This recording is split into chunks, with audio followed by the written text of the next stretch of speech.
सोडविना तेव्हा माय बाप सोडविना राजा निशिता चौधरी अनेक सोयरे भले भले का म्हणे तुझ सोडविना कोणी एका चक्रपाणी वाचवया पांडुरंग करू व्रत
तुमच्या गावाचे उपकार मानावा. मी तर म्हणतो गावासाठी एकदा टाळ्या वाजवा आपण सगळे. ज्यांना सत्तेचं नियोजन केलं, ज्यांना सत्ता करावं असं वाटला, खरं सांगा, माहेरात गेल्याच्या नंतर तुम्हाला समाधान वाटतं का नाही? आई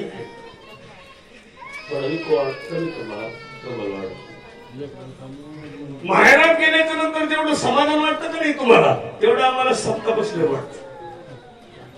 तुम्हाला भाऊ आहे, भाऊजाई, पण भाऊजाई बोललीच नाही, बरं वाटतं का?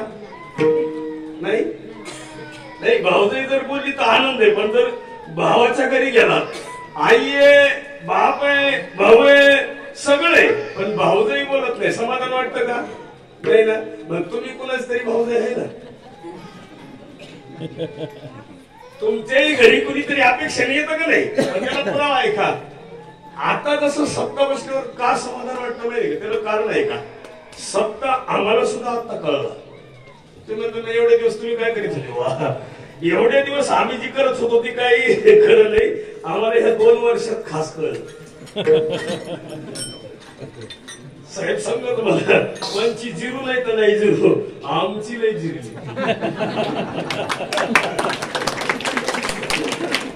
तुम्ही सगळे सारखे दिसतात, तुम्हाला काही फरक बिरक वाटत नाही मला वाटतं याच्यात. म्हणजे तब्येती सारख्याच आहे, तुम्ही सगळ्या बाजूला सारखे. मला एवढं समाधान का, मी परवड्यामध्ये गेल्या वर्षी म्हणजे 2020 मध्ये यायचं, पण मी 2 वर्षात 2 गाड्या धडकल्या. 19ला ऍक्सिडेंट झाला आणि गेल्या वर्षी ऍक्सिडेंट झाला होता, म्हणजे 20ला. इतका मोठा ऍक्सिडेंट होता, पण मला काही नाही झालं.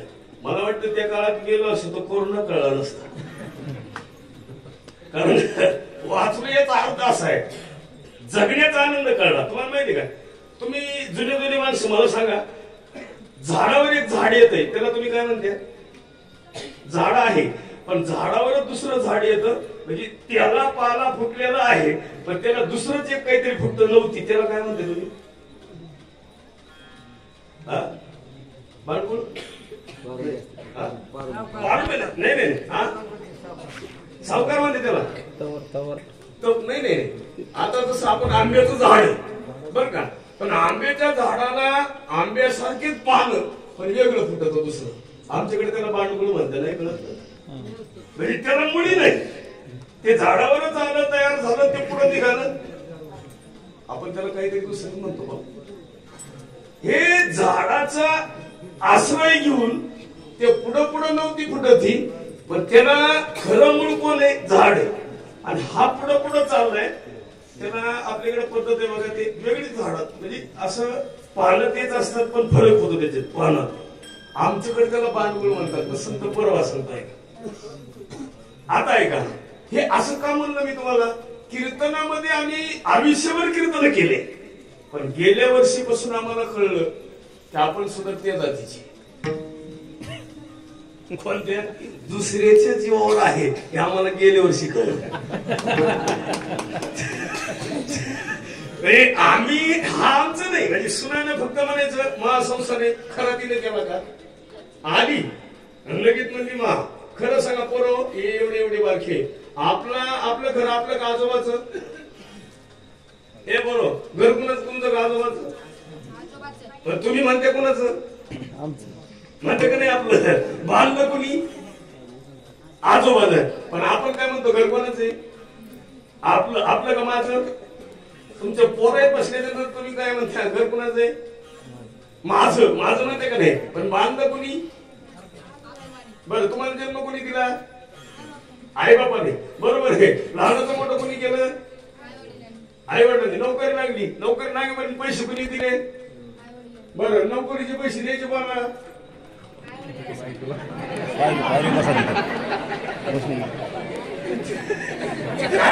आई वडिलांना आई म्हणते बरं बाबा देतच नाही ना कोण देत माणूस खरं सांगा तुम्हाला अहो लय वाईट काम आणि खरं सांगा तुम्हाला आला ते बरं झालं हे जर नसता आला ना कळलं नसतंय ज्याला लई जास्त झालं होतं लई धावपळ आता आमचे कीर्तनकार लोक म्हणजे काय आम्ही बघतेच मंडळी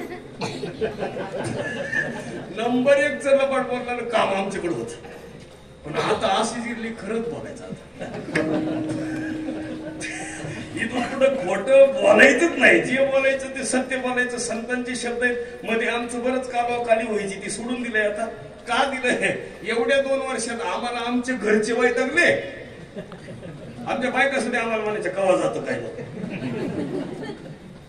असं व्हायचं याला उत्तर कळलं का कधी घरी नाहीच ना मला माझे मुलं आता 11वीला मुलगा आहे आणि 9वीला मुलगी मला ध्यानात सुद्धा नाही हे 9वी 7वी 8वी कवा जात कारण मी रोज संध्याकाळी 4 वाजता पहाटे यायचं 2 वाजता यायचं आणि सकाळी 8 वाजता निघून जायचं काही संबंध नव्हतं बरं संसारात ते आपलं काही ढवळाढवळ नव्हती आता वगैरे ह्या 2 वर्षात असा ताप झालाय बाई नुसती अशी पाहते